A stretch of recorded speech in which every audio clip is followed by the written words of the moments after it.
Vodka chceš? Městečko Trnávka. Cože? Městečko Trnávka. Tak to si David. Co to je za prdel? Jablková vesnice. No vesnice, jo? Tam chodí, dávají líšky dobrou noc, víš? Větší obec, no. A co ty vodka chceš?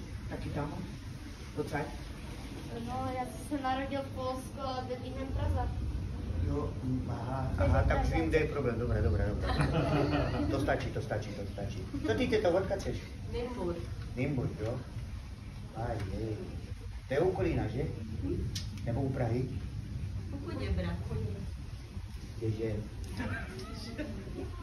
Kdeže? No, u Kolína, no. No, u Kolína, ne? No, to je materiál, to nečto. Tak, počkáme si ještě na ten zbytek, se to táhne jak súpadly děti. No, zbytek.